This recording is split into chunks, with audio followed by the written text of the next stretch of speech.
Bab 5. Masa keemasan intelektual. Abad ke-9 sampai ke-13 dunia Islam ditandai dengan era perkembangan ilmiah, religius, filsafat, dan kebudayaan dalam skala serta kedalaman yang tak tertandingi sejarah, baik sebelum maupun sesudah era tersebut. Setelah melesat bangkit dari gunung gersang Arab, kebudayaan Islam sekarang meliputi banyak budaya, agama, dan tradisi intelektual yang beragam, mulai dari Spanyol hingga India. Dalam masa ini, pencapaian kebudayaan sebelumnya dipadukan, dibandingkan, dan menjadi landasan untuk menciptakan zaman keemasan baru dalam penemuan ilmiah. Tak ada tempat lain di dunia ini yang mampu memadukan begitu beragam orang, dilengkapi banyak intelektual lokal. Hasilnya, sebuah era yang tak pernah hanya berperan sebagai jembatan antara pengetahuan kuno dan Renaissance Eropa, tetapi juga sebagai fondasi bagi dunia ilmiah modern. Rumah kebajikan. Abbasiyah seperti partai politik yang tak terhingga jumlahnya dalam sejarah, tumbuh berkembang di atas janji masa depan yang positif dan idealistik, jaminan tentang masyarakat yang lebih adil dan kembali pada kepemimpinan soleh, membantu melambungkan mereka saat Umayyah terpecah belah. Menjelang awal 800-an, kerajaan mereka sudah membentang dari Atlantik sampai Indus. Mereka punya ibu kota kelas dunia dengan 1 juta lebih penduduk di Baghdad. Masyarakatnya terdiri atas beragam budaya dari Yunani, Koptik, Persia, dan India yang diadopsi aspek-aspek kebudayaan terbaiknya. Inilah periode pembukaan masyarakat ideal yang dijanjikan. Dalam pikiran Khalifah Abbasiyah ke-7, Al-Ma'mun, masyarakat ideal masa depan hanya bisa diwujudkan melalui ilmu pengetahuan dan rasionalisme.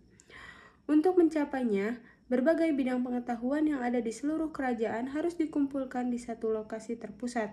Ia yakin jika para cendekiawan terbaik di dunia Islam dapat dikumpulkan untuk saling belajar satu sama lain, akan terbukakan kemungkinan yang tak terbatas. Dengan pemikiran tersebut, ia mendirikan institut pendidikan di Baghdad yang dikenal dengan nama Rumah Hikmah atau Bait Al-Hikmah.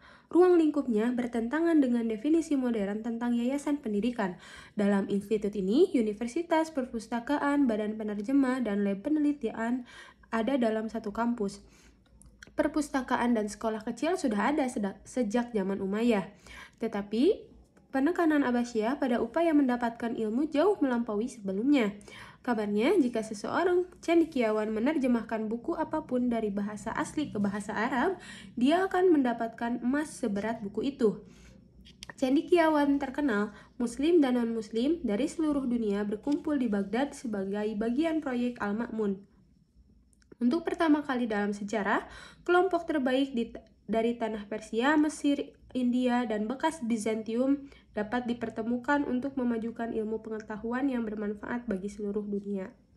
Al-Ma'mun bukan hanya pemimpin yang memberikan penekanan khusus pada ilmu pengetahuan yang membuat Rumah Hikmah dan masa keemasan Muslim ini unik adalah konteks terjadinya. Pertama, ekspansi kerajaan Muslim berhasil meruntuhkan dinding-dinding yang sebelumnya memisahkan kelompok berbeda.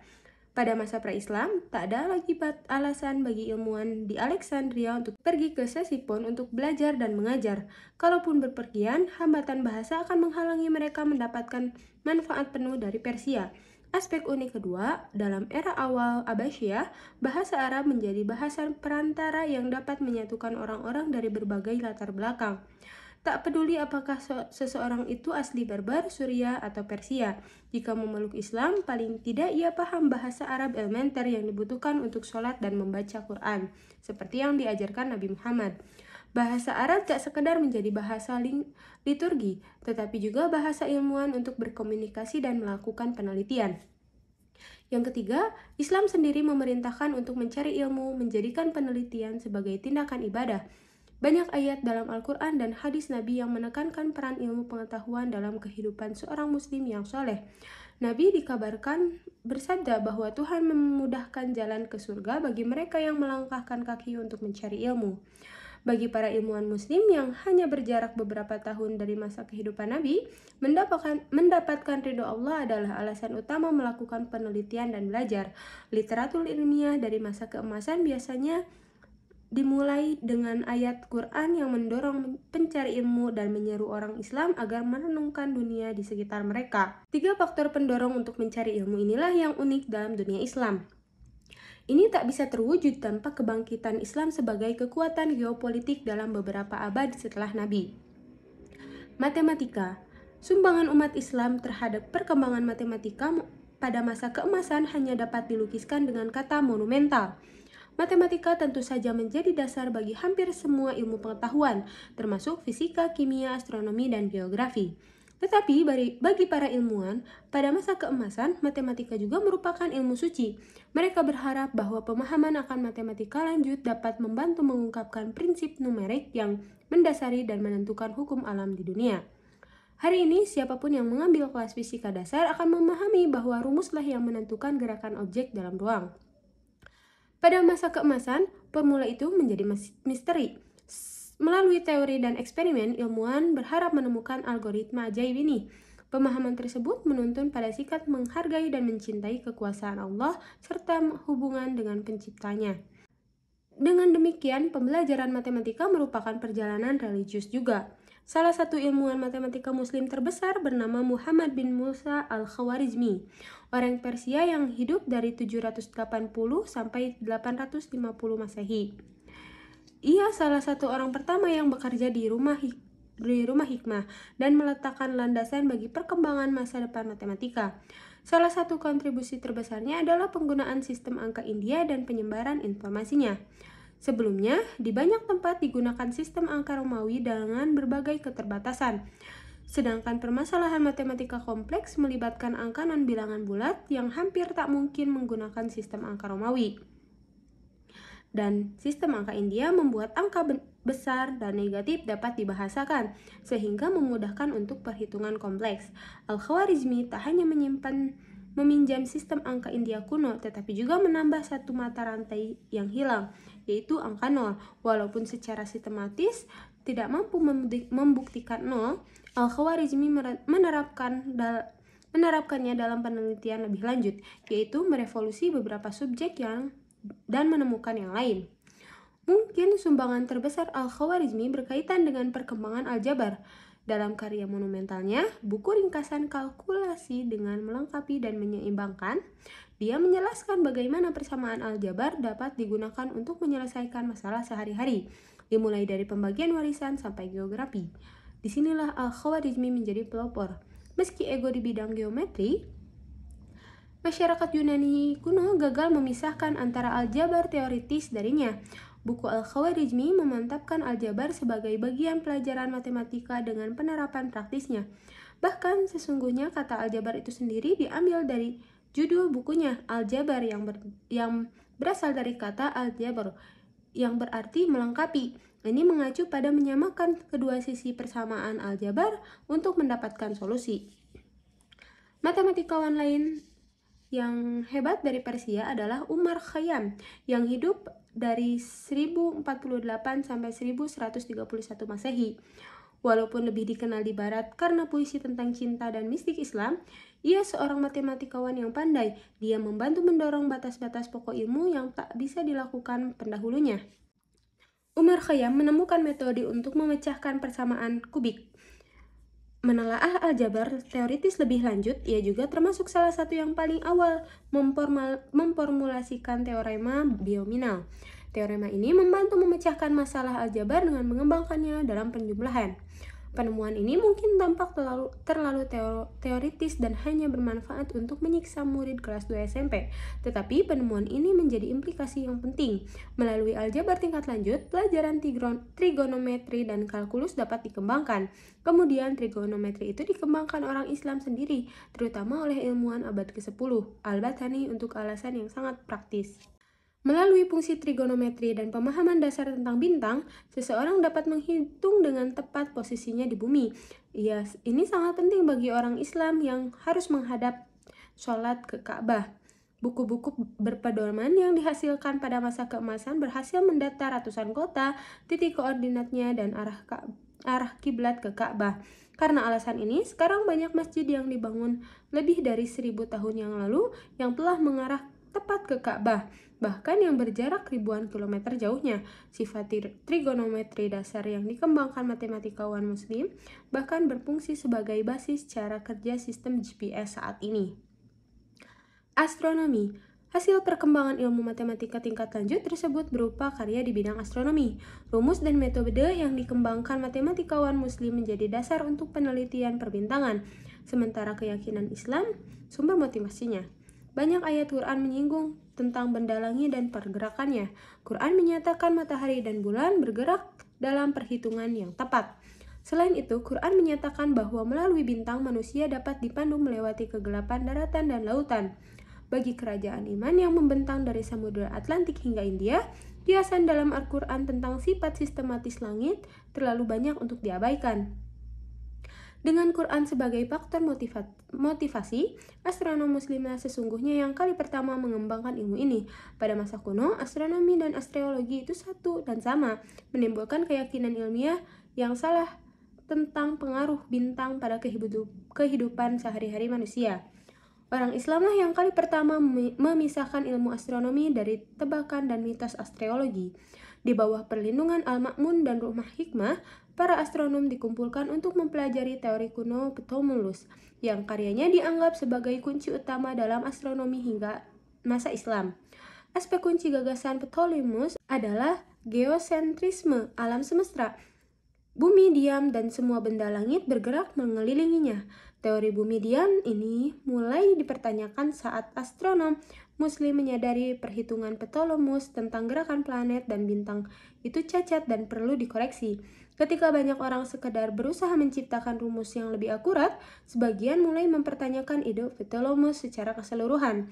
Pada abad ke-11, Al-Biruni menyatakan Ptolemaios tidak pernah dengan ilmiah membuktikan bahwa bumi tak bergerak. Bahkan mungkin bumi berputar di sumbunya. Menurutnya hal ini menjelaskan mengapa perhitungan Ptolemaios meleset, yaitu karena tidak memperhitungkan gerakan bumi, meski tak pernah diterima penuh oleh astronom Muslim karena kekurangan bukti yang meyakinkan. Teori rotasi bumi sudah menjadi bahan perdebatan antara para cendekiawan dunia Islam. Perdebatan ini menjalar ke Eropa, terutama lewat terjemahan Latin dari karya Al-Majriti, cendekiawan Andalusia yang memusatkan perhatian pada upaya merevisi dan menyempurnakan tabel serta perhitungan astronomis. Bahkan setelah kematian Al-Majriti, kelas terpelajar dari seluruh Eropa akan berpergian ke negara Muslim di Iberia untuk mempelajari karyanya dan yang lainnya. Akhirnya, saat gagasan astronomi Muslim menyebar ke seluruh benua, ilmuwan seperti Copernicus dan Galileo akan mengembangkan teori yang kita terima sebagai fakta hari ini. Akan tetapi, tak seperti astronom Eropa, astronom Muslim takkan diganggu ajaran agama yang mapan karena pandangannya. Malahan, usaha ilmiah dianggap sebagai salah satu bentuk ibadah. Seperti aljabar, astronomi mempunyai penerapan praktis, salah satu yang terpenting yaitu pengembangan astrolabe. Awalnya alat ini ditemukan oleh orang Yunani kuno untuk menemukan garis lintang dengan menggunakan bintang. Mengkombinasikan kemampuan astrolabe dengan perhitungan astronomis yang lebih tepat oleh ilmuwan Muslim. Alat ini menjadi bagian vital navigasi, terutama pada kapal. Dengan mengarahkan astrolabe ke langit malam untuk menghitung navigasi posisi susunan bintang tertentu, seseorang navigator bisa menemukan lokasinya secara tepat, lalu membandingkan dengan buku panduan berisi daftar garis lintang lokasi yang sudah dikenal di seluruh dunia untuk menetapkan arah ke tempat tujuannya. Berpergian ke Mekah untuk haji menjadi lebih mudah bagi muslim yang berada jauh dari tempatnya. Bagi peradaban yang membentang dari Spanyol hingga India, teknologi yang memudahkan perjalanan semacam ini sangat diperlukan. Astrolabe merombak dunia pelayaran dan digunakan sampai 1700-an sebagai standar navigasi. Geografi. Seperti halnya astronomi, tumbuh dari matematika, geografi berkembang dari astronomi. Hanya sedikit kerajaan dalam bentangan sejarah yang sebanding dengan dunia Islam pada masa keemasan. Dengan sistem politik yang menekankan persatuan dalam wilayah luas seperti ini, perjalanan jarak jauh menjadi aman dan relatif biasa dilakukan. Maka tak heran jika orang Islam akan bangkit sebagai ahli geografi unggulan pada abad pertengahan. Mitos lama bahwa Christopher Columbus menemukan bumi itu bulat memanglah hanyalah mitos. Sudah menjadi fakta yang diterima sejak masa kuno bahwa bumi memang tak datar. Para pelaut terutama mengetahui ini karena dapat melihat bagian bawah kapal nyat di balik cakrawala sebelum tiangnya saat kapal berlayar menjauh. Orang Yunani kuno bahkan telah mencoba menghitung ukuran bumi, walaupun mereka menaksir terlalu rendah ukuran Samudra Atlantik sehingga menghasilkan angka yang lebih kecil dibandingkan ukuran sebenarnya. Ahli geografi yang bekerja pada Kekhalifahan Abbasiyah menghasilkan konklusi lebih akurat. Dengan memanfaatkan trigonometri dan geometri bola, mereka menghitung diameter bumi 12.728 km, hanya selisih 37 km. Tanpa satelit dan teleskop modern, kalkulasi ini sangat mengejutkan. Geografi Islam tak terbatas pada perhitungan ukuran bumi. Usaha besar juga dikerahkan untuk membuat peta dunia. Peta Yunani kuno dikembangkan dan diperbaiki. Salah satu contoh terbaik adalah peta buatan Muhammad al-Idrisi yang tinggal di Sisilia abad ke-12. Walaupun Sisilia pernah menjadi bagian dunia Islam sampai ditaklukkan bangsa Normandia pada akhir abad ke-11, raja yang berkuasa pada masa Al-Idrisi, Roger II, merupakan sosok yang toleran dan berpengetahuan luas. Di bawah perlindungannya, Al-Idrisi menghasilkan peta dunia dengan akurasi dan detail yang tak tertandingi pada masa abad pertengahan. Selama ratusan tahun berikutnya, peta ini menjadi acuan penilaian peta lain. Peta tersebut tak hanya berupa gambaran geografi fisik bagian dunia yang diketahui, tetapi juga berisi deskripsi budaya, politik, dan masyarakat berbagai wilayah yang pernah didatangi penjajah. Yang sama menariknya bagi ahli geografi Muslim adalah daerah yang tak dikenal. Mitologi Barat berpegang pada Christopher Columbus sebagai penjelajah besar yang kali pertama berani melintasi Samudra Atlantik untuk menemukan dunia baru pada 1492. Namun, narasi penemuannya mengabaikan fakta bahwa sudah ada penduduk asli yang tinggal di sana berabad-abad, dan bukti yang sangat kuat bahwa Viking sudah sampai di Kanada pada abad ke-10. Selain itu, terserak banyak bukti tentang pelajaran lintas Atlantik oleh seorang Islam ratusan tahun sebelum Columbus. Pertengahan abad ke-10, ahli geografis dan sejarah ternama Al-Mas'udi menuliskan pelayaran Muslim Iberia selama berbulan-bulan pada 889 dari pelabuhan Delba hingga sampai ke wilayah yang sangat luas dan belum dikenal. Laporannya mengatakan mereka melakukan perdagangan dengan penduduk lokal, kemudian kembali pulang. Peta Al-Mas'udi bahkan memasukkan daratan tak dikenal di seberang Atlantik dengan mengacu pada laporan ini. Laporan lain yang dicatat Al-Idrisi menuliskan sekelompok pelaut Muslim berlayar selama 31 hari melintasi Samudra Atlantik dan mendarat di pulau tak dikenal. Mereka ditangkap penduduk asli, tetapi akhirnya dilepas saat salah satu penduduk yang bisa bicara berbahasa Arab menjadi perantara dan mengatur pembebasan mereka. Satu laporan terakhir tentang pelayaran lintas Atlantik datang dari Mali, kerajaan Islam di Afrika Barat yang mencapai kejayaan pada abad ke-14. Seperti yang diceritakan kepada Ibnu Battuta, pengelana besar Islam, 200 kapal berlayar ke barat dari pantai Afrika untuk menemukan daratan tak dikenal. Saat hanya satu kapal yang kembali, dilaporkan mereka telah menemukan daratan yang diseberangi samudra, tetapi harus kembali karena badai. Raja Mali, Mansyah Abu Bakar, segala melengkapi 2000 kapal, berlayar bersama mereka ke Samudra Atlantik dan tak pernah terdengar kabarnya lagi. Kisah pelaut melintasi samudra ini tentu bukan bukti nyata kontak lintas Atlantik sebelum Columbus, tetapi fakta bahwa mereka dicatat oleh ahli geografi yang terkenal akan akurasi, dilengkapi sedikit ulasan tentang komunitas Islam di Amerika dalam jurnal generasi pertama penjajah Eropa ke dunia baru, membuka kemungkinan untuk menulis ulang sejarah zaman penemuan yang diterima saat ini. Kedokteran. Kesalahpahaman umum tentang sejarah kedokteran hingga beberapa ratus tahun lalu meliputi keyakinan bahwa ilmu ini kebanyakan lahir dari tebak-tebakan. Bayangan tentang ahli medis yang menjual obat palsu untuk penyakit muncul saat menelaah dunia kedokteran sebelum abad ke-10, sebelum abad ke-20.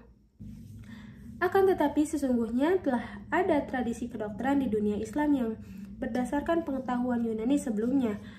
yang menekankan studi empiris dan profesi klinis. Meskipun fakta ini hilang dalam imajinasi populer modern, masih ada tulisan-tulisan dari beberapa pemikir kedokteran terbesar yang dikenal dunia, yang tinggal dan berpraktik pada masa keemasan Islam. Karya mereka menunjukkan era pencerahan dan kemajuan medis yang membentuk basis kedokteran modern. Kemajuan Islam di bidang kedokteran dicapai dengan mempelajari apa-apa yang diwariskan dokter Yunani kuno, Galen. Ia tokoh besar di bidang ini pada zaman dulu.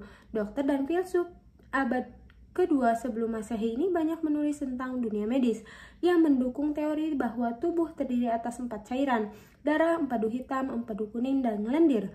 Menurutnya, penyakit disebabkan oleh ketidakseimbangan cairan tersebut dalam tubuh. Walaupun sebagian gagasannya terbilang revolusioner pada zamannya, sebagian lain sangat keliru. Toh, ia diterima tanpa kritik oleh para dokter selama ratusan tahun setelah kematiannya. Orang pertama yang secara kritis mempertanyakan gagasan Galen bernama Muhammad bin Zakaria Ar-Razi yang hidup pada abad ke-9. Berdiam di Baghdad, dialah pendukung kuat pemahaman rasional, bukan sekedar secara teoritis tentang tubuh manusia. Dengan lugas ia memberi judul keraguan tentang Galen pada bukunya. Ia menyimpulkan penyakit fisik tak hanya akibat ketidakseimbangan cairan atau sebagai hukuman Tuhan seperti yang diyakini orang Eropa pada abad pertengahan, tetapi penyakit disebabkan oleh faktor internal dan eksternal tertentu yang harus dipecahkan untuk mengobatinya. Seiring dengan ini, ia mengembangkan obat khusus dan manjur untuk penyakit umum seperti batuk, sakit kepala, dan sembelit. Akan tetapi, ia tak membatasi diri mengobati gejala atau penyebab fisik suatu penyakit. Ensiklopedia Kedokteran Raksasa karyanya, Kehidupan Suci, menekankan arti penting dedikasi pada bidang kedokteran dan kemajuan dan pembelajaran terus-menerus. Selanjutnya, ia meyakini praktik kedokteran sebagai usaha yang mulia dan dokter dipercaya Tuhan untuk berbuat baik kepada setiap orang yang membutuhkan, bahkan musuh ataupun orang yang tak mampu. Maka ia suka merawat pasien miskin dengan gratis di rumah sakit terkenal di Baghdad. Karyanya disebarluaskan selama berabad-abad membantu memandu generasi dokter masa depan di dunia Islam dan Eropa. Dokter besar lainnya, dan mungkin paling masyhur, adalah Ibnu Sina. Dia dikenal sebagai Avicenna. Meskipun terus-menerus berpindah dari satu kota ke kota lain karena lingkungan politik Persia yang bergolak pada awal 1000-an, ia mampu membangun riwayat hidup sebagai ilmuwan serba tahu yang paling pandai pada masa keemasan Muslim. Ia menerapkan pendekatan rasional ilmu pengetahuan bidang lain pada dunia kedokteran. Pendekatan ini memberikan pengetahuan yang tak dimiliki ilmuwan lain, termasuk Ar-Razi. Ia merumuskan teori bahwa semua hal dalam tubuh dapat dipahami melalui rangkaian peristiwa sebab akibat. Meski tanpa masuk akal di dunia ilmiah sekarang, pada abad ke-11 pandangan itu merupakan ide baru yang coba dibuktikan Ibnu Sina.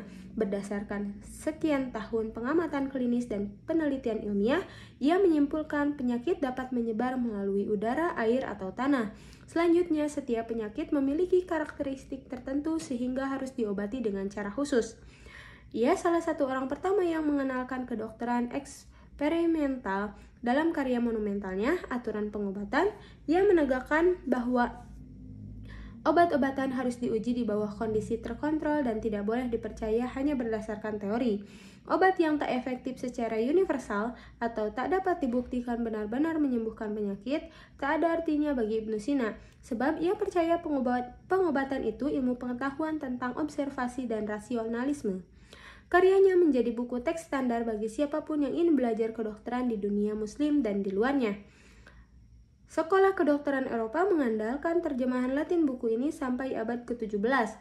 Buku ini diterjemahkan ke bahasa Tiongkok pada zaman dinasti Yuan oleh masyarakat Muslim yang banyak di Tiongkok.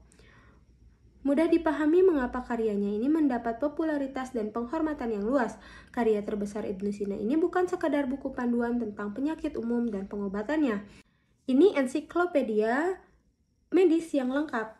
Deskripsi yang dapat ditemukan di dalamnya meliputi bius, anestesi, kanker payudara, rabies, toksin, borok, penyakit ginjal, dan tuberkulosis. Selain itu, Ibnu Sina menulis tentang hubungan antara kesehatan mental dan fisik, serta menyimpulkan pikiran negatif dapat menyebabkan penyakit seperti halnya faktor lain berupa racun, cedera, atau makanan. Kini, kemungkinan hubungan antara pikiran dan tubuh dihubungkan dengan generasi psikolog pertama seperti Freud dan Jung. Kenyataannya, kemungkinan tersebut sudah tampak nyata bagi Ibnu dokter lain dan filsuf di masa itu. Pikir bidang kedokteran terbesar sepanjang masa ini takkan mampu mencapai prestasi tinggi tanpa dukungan institusi yang hebat. Dunia Islam pada masa keemasan dengan sumber daya keuangan dan institusi politik yang kuat mendirikan beberapa rumah sakit pertama dalam sejarah. Dorongan untuk mendirikan rumah sakit datang dari kebutuhan melayani kesehatan warga miskin. Orang kaya mampu membayar dokter pribadi dan perawatan di rumah, tetapi orang miskin tak mampu mendapatkan kemewahan seperti itu. Untuk menyediakan bagi mereka, para khalifah dan emir mendirikan lembaga di kota-kota besar di dunia Islam untuk menyediakan pelayanan kesehatan terjangkau atau gratis bagi yang membutuhkan. Pada awal abad ke-19, rumah sakit pertama muncul di Baghdad. Seiringnya waktu, ukuran dan cakupan rumah sakit ini mulai menyerupai rumah sakit modern. Ada puluhan dokter dan perawat, termasuk dokter spesialis ahli bedah. Rumah sakit ini juga menyediakan pusat pelayanan rawat jalan, bangsal psikiatri, pusat layanan bedah, dan bangsal melahirkan. Mungkin perbedaan terbesarnya adalah rumah sakit tersebut gratis bagi yang tak mampu, jauh berbeda dari rumah sakit yang beroperasi sekarang. Bagi para penyokong rumah sakit ini, teladan kenabian tentang perasaan kasih sangat mudah jelas. Di mata mereka, masyarakat yang berdasarkan Islam diminta memperhatikan seluruh warganya tanpa melihat harta, ras, atau bahkan agamanya. Setelah didirikan di Baghdad, institusi penyembuhan dan mencerahkan ini menyebar di seluruh kota utama di dunia Islam dari abad ke-10 hingga abad ke-14. Rumah sakit dapat ditemukan di Kairo, Damaskus, Baghdad, Mekah, Madinah, bahkan Granada yang jauh di Iberia. Nantinya, otonom akan meneruskan tradisi rumah sakit publik ini. Dan selama masa kekuasaan merekalah Eropa mulai menyusul, bahkan menyalip dunia Islam. Renaissance membuahkan gerakan menerjemahkan ratusan teks Arab ke bahasa Latin di pusat-pusat kebudayaan dan ilmu pengetahuan seperti Padua dan Bologna. Orang Eropa mampu mengembangkan jauh lebih temuan para tokoh besar seperti Ar-Razi dan Ibnu Sina yang telah memajukan pengetahuan Galen dan Hippocrates. Pengetahuan dan institusi kesehatan saat ini sebagian besar datang dari Barat. Tetapi didasarkan pada tradisi kesehatan Muslim sebelumnya yang didasarkan pada Yunani kuno. Narasi pembenturan budaya yang diembuskan kelompok ekstrim kedua belah pihak dalam konflik modern mengabaikan contoh-contoh tradisi intelektual lintas budaya semacam ini. Fisika. Sejauh ini matematika hanya mempengaruhi ilmuwan muslim saja. Jika mereka benar-benar ingin memahami prinsip yang diciptakan Tuhan untuk mengendalikan alam semesta, berbagai gagasan yang dirumuskan matematikawan harus diterapkan di dunia nyata. Pada titik itulah, sekumpulan fisikawan mulai hadir. Seperti di bidang lain, fisikawan muslim membangun pengetahuannya di atas kebudayaan kuno yang karyanya diterjemahkan ke bahasa Arab. Dengan mengambil dari berbagai tradisi intelektual dan ilmu pengetahuan yang sudah dikuasai dunia Islam, para fisikawan masa keemasan ini mengembangkan beberapa konsep inti dalam bidang ini. Karya mereka membantu meletakkan dasar bagi para tokoh besar seperti ditelaah lebih lanjut oleh Newton dan Einstein. Salah satu ilmuwan utama yang turut menyumbangkan dalam tradisi intelektual berkelanjutan ini adalah Ibnu Al-Haytham. Ia berasal dari Irak. Awalnya ia bekerja sebagai pegawai negeri di pemerintahan Abbasiyah. Tetapi ia segera meninggalkan pekerjaan itu untuk bergabung ke pusat intelektual yang menjanjikan di Kairo, ibu kota kerajaan Fatimiyah. Setelah berselisih dengan penguasa Fatimiyah, ia menjadi tahanan rumahan yang ternyata menghadirkan berkah baginya di bidang fisika itu sendiri. Saat ditahan di rumahnya sendiri, Ibnu Haytham mampu memusatkan perhatian dan usahanya untuk mempelajari cahaya.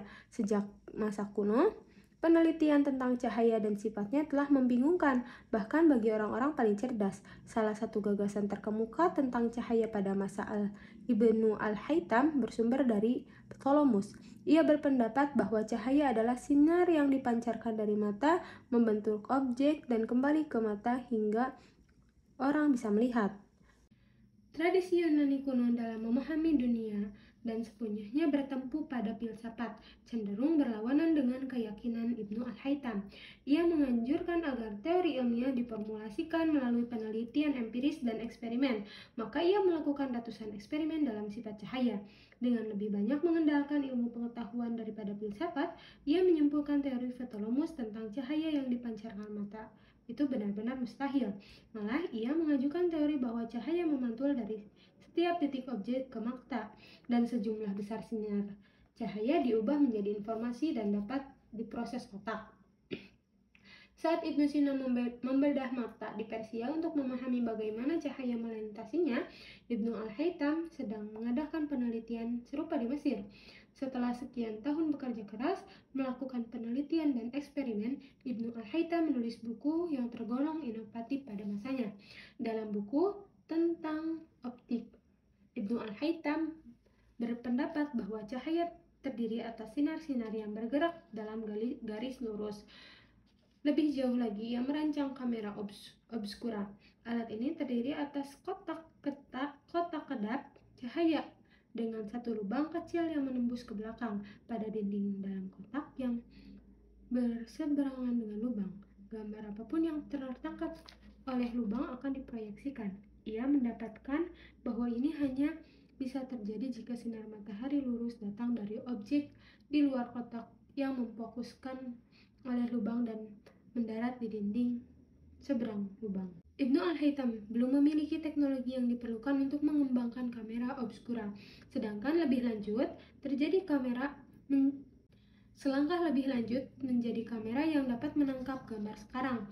Tetapi tanpa penelitian rintisannya di bidang optik, kamera takkan terwujud dalam 1000 tahun ke depan. Dia juga berhasil memadukan bidang optik dan astronomi dalam kalkulasinya tentang kedalaman atmosfer bumi. Dengan menggunakan prinsip yang diturunkannya sehubungan dengan sifat cahaya yang dibelokkan, ia menyimpulkan bahwa saat matahari terbenam, warna langit berubah sesuai dengan sudut sinar matahari mengenai atmosfer.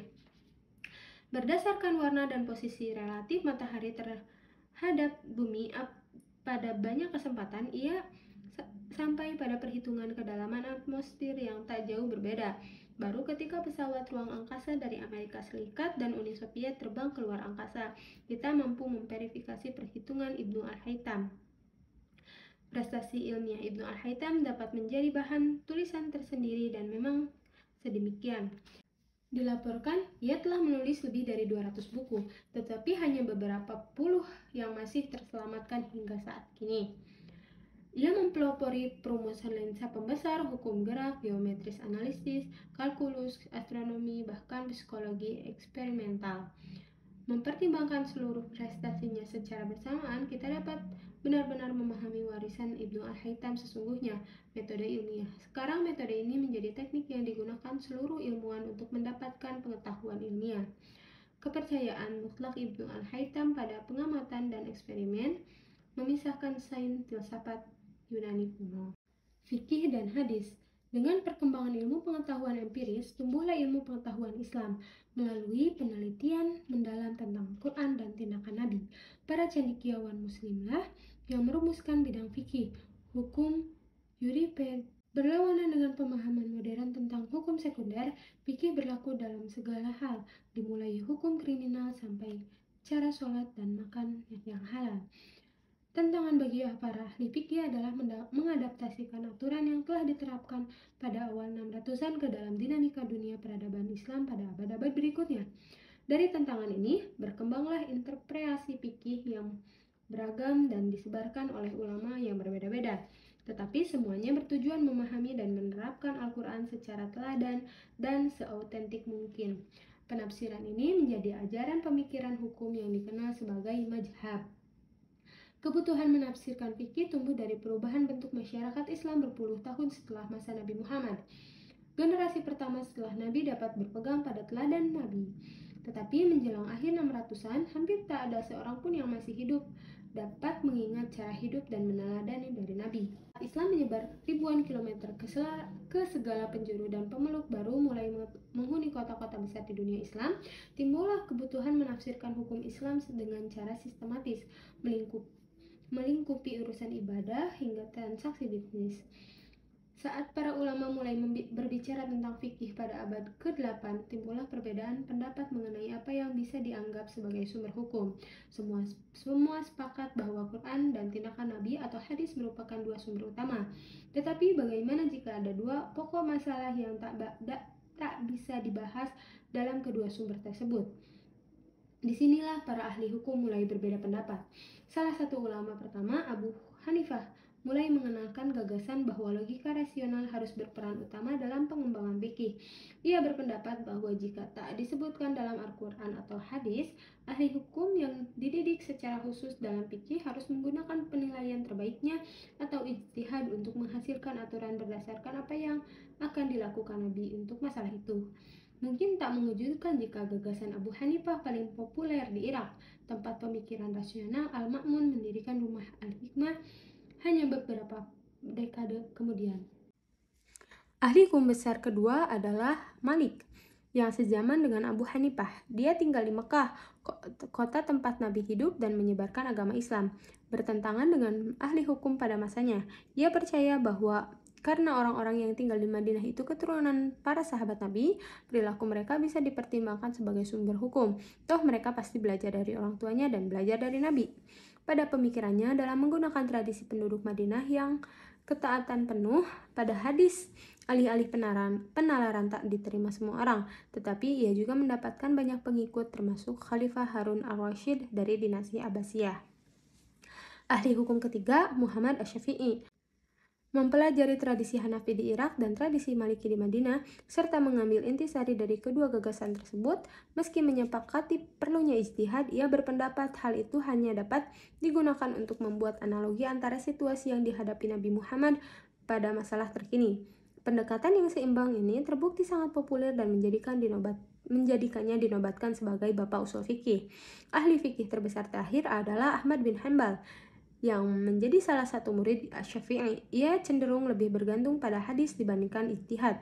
Fokusnya terhadap hadis membantu mengembangkan ilmu lebih jauh, yang kemudian disempurnakan muridnya, Muhammad al-Bukhari. Berdasarkan prinsip-prinsip yang diterapkan para ahli fikih ini, berkembanglah 4 mazhab fikih: Hanafi, Maliki, Syafi'i, dan Hambali. Ini bukanlah sekte berlainan dalam Islam, melainkan lebih merupakan penafsiran berbeda tentang Islam. Pada akhirnya, semua mengarah ke tujuan yang sama, menjalankan agama Islam semurni mungkin, bahkan dalam konteks yang berbeda dari zaman Nabi. Sekarang, keempat mazhab ini masih diikuti oleh lebih dari 1 miliar muslim. Mazhab Hanafi paling populer di Anak, benua India, Asia Tenggara, Asia Tengah, Turki, bahkan mazhab Maliki menonjol di Afrika Utara, Barat. Mazhab Syafi'i dipraktikkan di Mediterania Timur, Mesir, Afrika Timur, dan Asia Tenggara, sedangkan mazhab Hambali terbatas di Jazirah Arab. Dalam masyarakat imigran muslim di Eropa dan Amerika, keempat mazhab itu bercampur dan membangkitkan tantangan baru berkaitan dengan cara menerapkan hukum Islam di tengah komunitas yang beragam. Sebagai hasil pertumbuhan ilmu fikih, studi hadis sendiri menjadi lebih menonjol pada era Abbasiyah. Sedangkan sebagian besar ucapan Nabi diwariskan dari mulut ke mulut. Orang-orang mengatakan dan mereka mendengar dari X, yang mendengar dari Y, yang mendengar dari Z, yang mendengar dari sahabat, dan mendengar dari Nabi. Meskipun tampaknya kebanyakan muslim berusaha sebaik mungkin menyampaikan apa yang mereka dengar, beberapa keraguan menyelip berkaitan dengan autentisitas hadis telah melintasi banyak generasi. Dalam pemikiran Al-Bukhari, agar sebuah hadis dapat disebut autentik, baik kata-kata hadis itu sendiri maupun rantai penyampaiannya hingga ke Nabi Muhammad harus diverifikasi.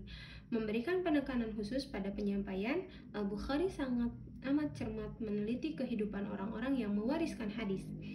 Jika salah satu orang dalam rantai tersebut diketahui pernah berbohong, bertindak tidak jujur, atau secara terbuka melanggar hukum Islam, Al-Bukhari akan menolak menerima keaslian hadis itu.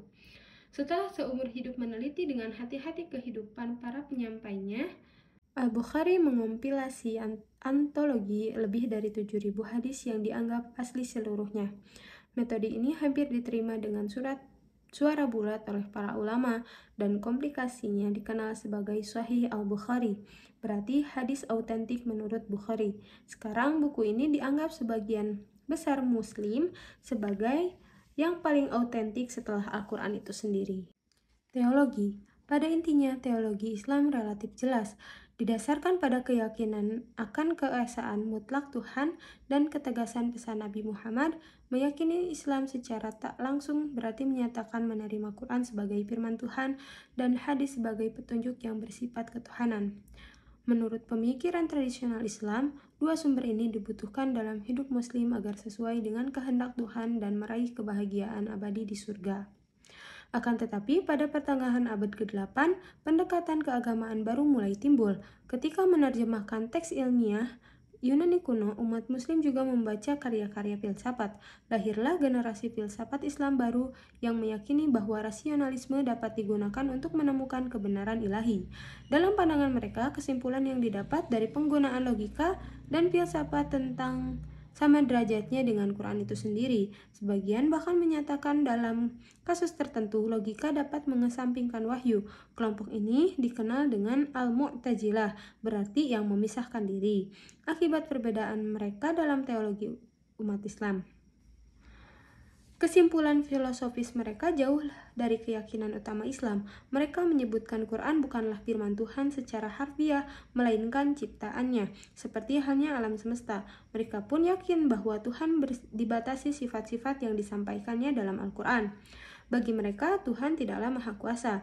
Dengan demikian, dalam topik tentang kehendak bebas versus takdir, mereka menyatakan mendukung kehendak bebas mutlak. Bahkan mereka berargumen bahwa Tuhan sendiri takkan dapat mengendalikan masa depan dan tidak mengetahui apa yang terjadi. Saat gagasan Mu'tazilah mulai menyebar di kalangan intelektual, reaksi yang muncul bertalian dengan implikasi teologis gagasan tersebut. Bagi Muslim yang lebih tradisional dan berpikiran ortodoks, Quran dan hadis telah menghadirkan seluruh kebenaran dan panduan yang dibutuhkan manusia. Memanfaatkan filsafat untuk menghasilkan kebenaran ilahiyah itu bukan saja tidak perlu, melainkan juga berbahaya. Pemimpin kaum tradisionalis pada awal 800-an adalah Ahmad bin Hanbal, ahli fikih yang mendirikan mazhab Hambali. Meskipun dianiaya Khalifah Al-Ma'mun yang menjadi pelindung utama ideologi Mu'tazilah, Ibnu Hanbal dengan tegas memilih penafsiran literal dan kaku terhadap Quran dan hadis yang berkaitan dengan teologi. Dalam pikirannya tak ada tempat bagi penalaran filsafat, terutama ketika menghasilkan kesimpulan dan berlawanan dengan kebenaran yang dinyatakan Al-Quran. Pendekatan Ibnu Hanbal dengan tegas dalam masalah ini membuatnya punya banyak pengikut yang mampu menahan laju penyebaran keyakinan Mu'tazilah. Tetapi pandangan tersebut terus populer di kalangan akademis sampai pendekatan lain melawannya bangkit. Meskipun menekankan kembali otoritas Quran dan hadis dalam menyikapi penalaran filsafat, pendekatan literal gagal melawan gagasan spesifik dari Mu'tazilah.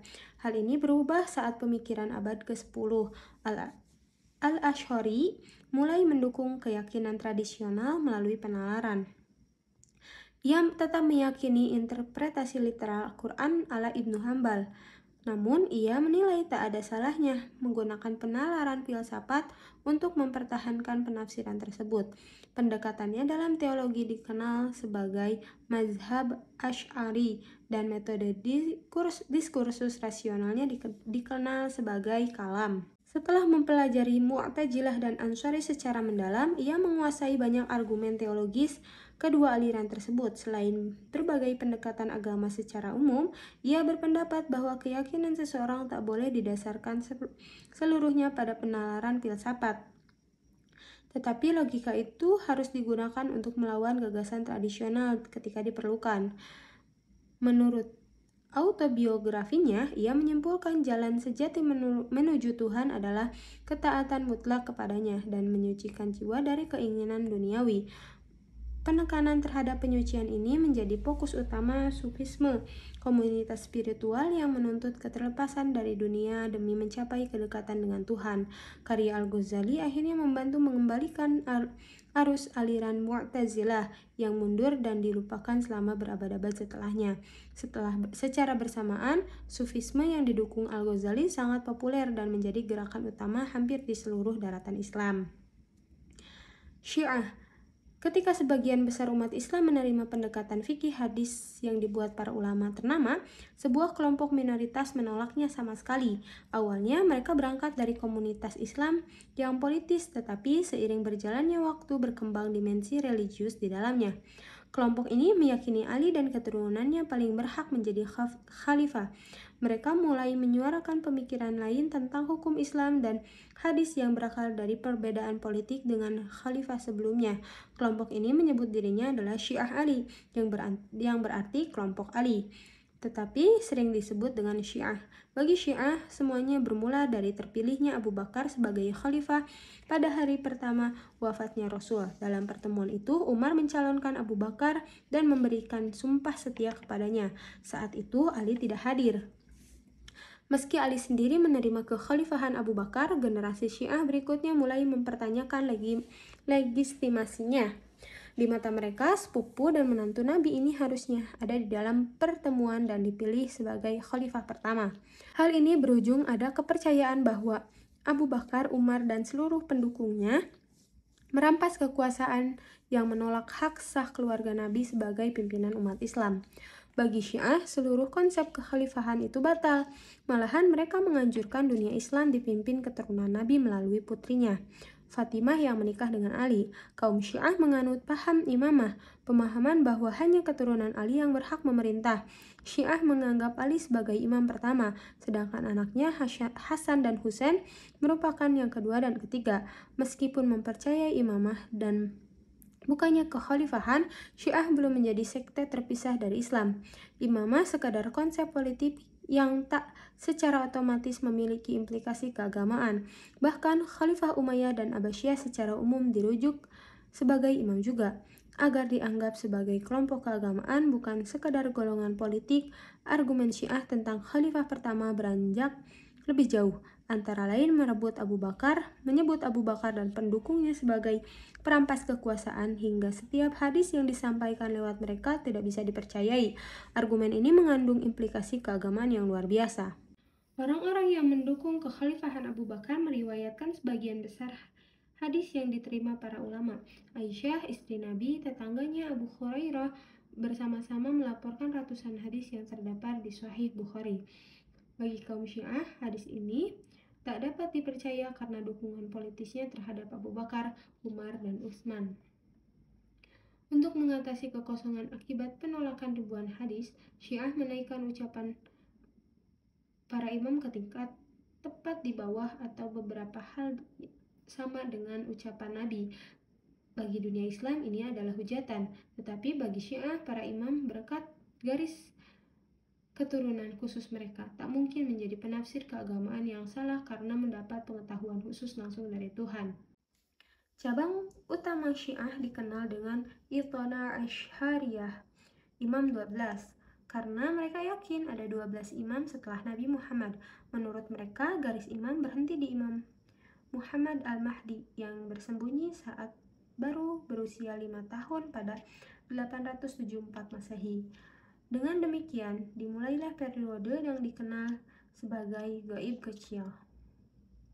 Selama wakil khusus mampu tetap berkomunikasi dengan dia dan menerima petunjuk bagi kaum Syiah.